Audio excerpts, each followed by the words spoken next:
Hey, Top Realized Math Industry, and we are going to take a look at mentally stressful factoring. So, in a few days, there's going to be a final exam in our school for math class. But the problem is, this particular video covers something that a lot of kids forgot about, but also is a little bit something you wouldn't normally see every day. So it's a good idea to be prepared. So let's start. We have this equation, or we have this expression, x to the power of 3 minus 19x minus 30. What we have to do is try to factor it. So yeah, let's factor it. Oh, wait. How are we going to factor this? Well, it doesn't look like a quadratic because there's a cube right there. We can't group it. We can't split it and then group it. We can't use the diamond method. We can't use the master product property. We can't even use the quadratic formula. Okay, what the problem is it's really hard to factor this mentally. And number 3, that factoring this is mentally stressful. So what are we going to do? What we can do is your math teacher may allow you to have a calculator. But the question is, how would a calculator find the factors if you just plug in the equation? You can actually do that. This calculator can't really do that. But there are some calculators like the TI-30XX Plus, or aka I like to call the yellow calculator, that you can literally press the word table on the calculator, then type in the equation below. And then you have to scroll until you see one of the x's. So when I did this problem in class with my classmates, because we were working in a team, we entered this equation in the yellow calculator, and we got 2 things. We have for negative 3, 0 as one of the zeros, and negative 2, 0 as another. But there is one more problem. When we have a cubic equation in general, and we're trying to factor it, since the leading one has a 3 as an exponent, there should be 3 zeros. But the calculator only gave us 2. So how are we going to do that? Well, what we could do is multiply these. We could actually turn these into the x's and multiply to find the one left over. But you can't really do that. Instead of multiply, we have to divide. So we have to use synthetic division for this. So we have this equation right here. But we still have to change it to x to the power of 3. Then we have to add that by a 0x squared. Synthetic division is not going to work unless all the numbers are in its standardized form, going from the biggest exponent to the smallest exponent. Then we have to minus by 19x minus the 30. And we are also going to draw this gigantic line right over here. We can now choose one of the zeros to help us divide out the equation. Let's try to see what happens when we do the negative 2, 0. It doesn't matter which zero you will use to divide because you'll always get to the same exact answer. I just randomly chose negative 2, 0. So what we're going to do is we're going to turn that negative 2 and bring it right over here. So the negative 2 is what we're trying to divide with.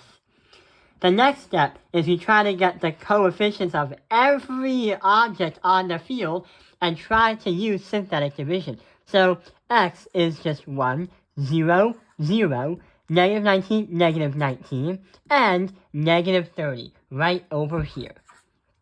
The goal of the game is to try to get to a 0 by draining all the power that this thing has, this equation has. Let's get started. Bring down the 1 and bring it to a 1. So 1 times negative 2 is negative 2. Then we have to add. The 0 plus the negative 2 is going to be negative 2. Negative 2 times negative 2 is going to be positive 4. Positive negative 19 plus the positive 4 is negative 15. Negative 15 times negative 2 is going to be positive 30.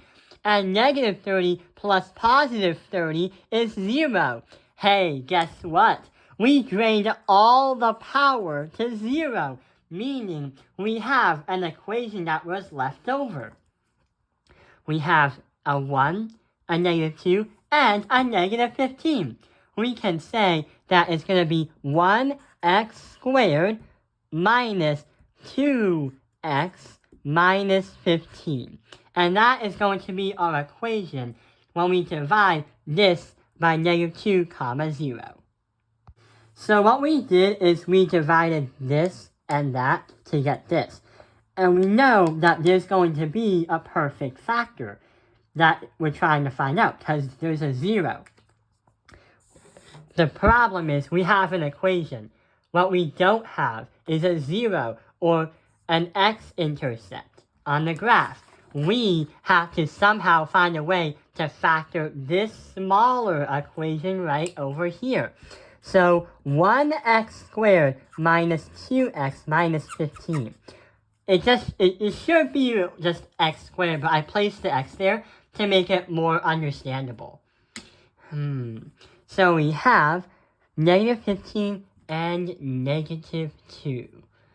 What two numbers can multiply to negative 15 but also add up to negative 2? Well, a 5 and a 3 is going to help us get to negative 15. But if we do both negatives, yeah! If we do a negative 5 and a positive 3, brings us to negative 15 when multiplied. But negative 5 plus 3 is negative 2. So here is what's going to happen. We have our factors, negative 3 comma, wait, it shouldn't be in coordinate form. It's going to be x plus 3, then x minus 5, and then last but not least, x plus 2. So when you try to find out what the zeros are, we know that we have x plus 3, and it's going to do x minus 3, x plus 2, and negative 2, 0. But the only thing that we didn't find was the x minus 5.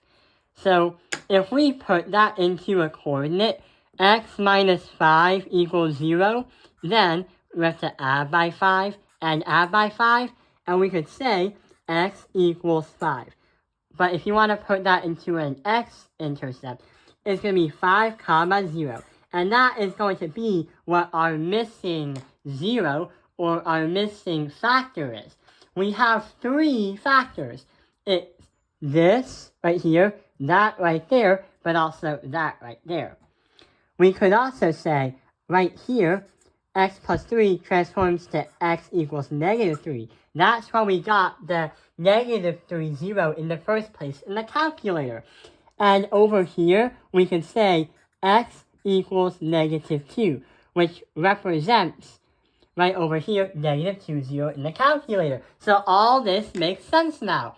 The reason why I call it mentally stressful factoring is because without a calculator, you can't really mentally factor this out unless it gives you some kind of zeros. If you have 1 or 2 zeros, but you need 3 or 4 answers, then it's a good idea to use synthetic division. Sometimes the calculator can be helpful by giving you all of the solutions. Sometimes it gives you one, but you always be able to be happy and find a solution no matter what comes to you. I hope this video has helped you understand mentally stressful factoring. Thank you for watching Top Analyze Math Industry. Like and subscribe!